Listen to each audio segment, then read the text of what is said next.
Di jalan kota yang tidak pernah benar-benar sepi, roda dagang terus bergulir. Bukan roda ekonomi makro yang dibicarakan pejabat, tapi roda gerobak yang membawa harapan dan sedikit rasa asin dari kuah kehidupan.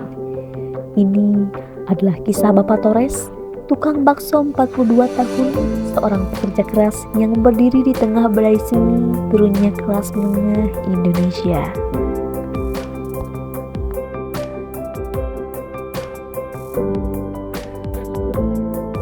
Kurang lebih 15 tahun.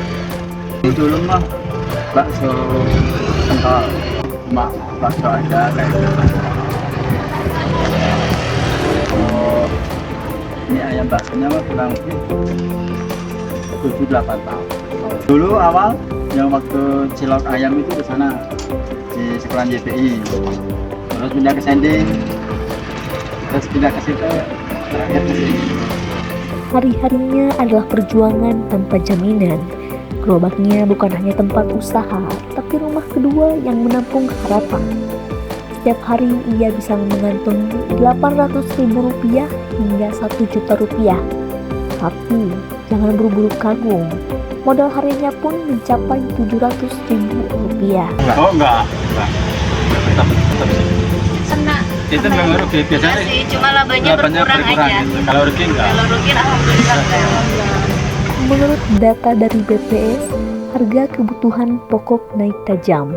Inflasi tahunan Februari 2024 menyentuh 2,75%, dengan sektor makanan melonjak hingga 6,36%.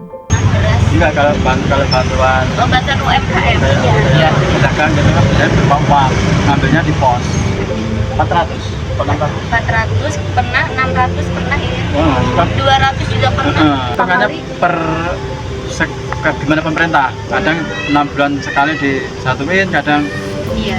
3 bulan ini nggak tentu. Nah, ini kan gimana dari pemerintah dapat suruh ngambil ya, atau dari kelurahan atau dari RT, saya kurang tahu. Cuma ada yang dari kelurahan ke ini data pedagang gitu. Alhamdulillah ya dapat yang ini saya gitu. Dalam sebuah negara yang ekonominya tumbuh, bantuan seperti ini terasa bagai tetes embun di tengah kemarau. Tapi, benarkah ekonomi kita tumbuh untuk semua?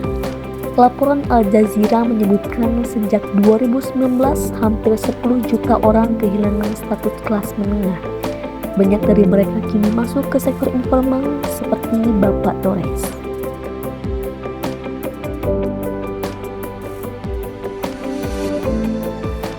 Akhir-akhir ini gitu bahwa kelas menengah di Indonesia sendiri ini mengalami penurunan gitu ya, khususnya ada terakhir saya melihat berita bahwa pengeluaran dari masyarakat Indonesia sendiri itu kurang lebih sekitar 17.000 itu Bapak dikategorikan sebagai yang tidak mampu seperti itu ya.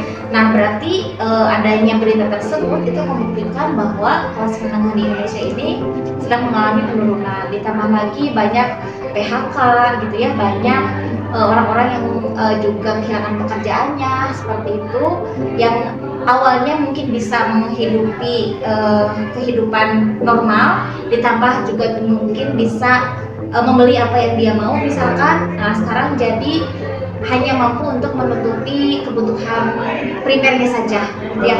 Nah itu salah satunya membuktikan bahwa memang ekonomi Indonesia ini sedang mengalami penurunan.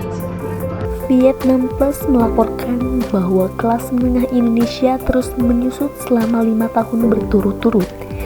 Pada tahun 2024, hanya 17,13% penduduk Indonesia yang termasuk kelas menengah, turun dari 21,45%. Dukungan untuk UMKM seperti tadi misalkan kan banyak sektor-sektor informal yang kayak misalkan yang jualan bakso, jualan cilok gitu ya, kan mereka hanya sekedar jualan.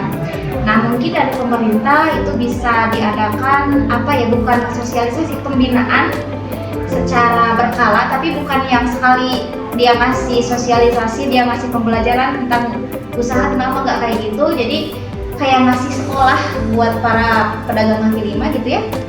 bagaimana mereka manajemen, kemudian bagaimana mereka menjalankan usahanya. Jadi mereka itu tidak hanya jualan saja gitu, tapi sampai ke manajemennya. Itu yang pertama mungkin. Terus yang kedua, pajak mungkin ya. Pajak itu kan semuanya dibebankan ke konsumen gitu ya. Terus sama nilainya gitu. Mau orang kaya, mau orang tidak punya, pajaknya itu sama sekian persen. Nah mungkin dari kebijakan tentang pajak juga kalau pemerintah bisa mengatur ya lebih adil lagi, ya mungkin itu juga bisa membantu pengadaan sektor lapangan kerja. Tapi jangan cuman diadakan aja lapangan kerjanya, tapi dibimbing dari mencari sampai masuk gitu ya, sampai dia mempersiapkan penulisan CV dan lain sebagainya, itu disediakan dari pemerintah. Oh iya, pasti. Orang jualan tuh pasti punya harapan di hidupnya. Bagus lah. Intinya sederhana, bukan rumah mewah, bukan mobil, hanya tempat berteduh bagi usahanya. Tapi seperti banyak pekerja informal lainnya, mimpi itu masih tertahan di batas realita. Menurut BPS, pertumbuhan ekonomi Indonesia pada tahun 2024 adalah 5,3%. Tapi pertumbuhan angka nasional tak berarti banyak ketika isi dompet warga justru makin menipis. Di mangkuk bakso itu bukan hanya kuah, mie, dan bakso yang mengambang, tapi juga cerita ketahanan. Di antara asap panas dan gerobak tua ada pelajaran tentang bertahan, tentang mereka yang tak tercatat dalam pidato kenegaraan tapi menopang jalanan setiap harinya. Mungkin kita menyebutnya kelas menengah bawah, tapi bagi mereka itu hanya berarti hari ini masih bisa makan.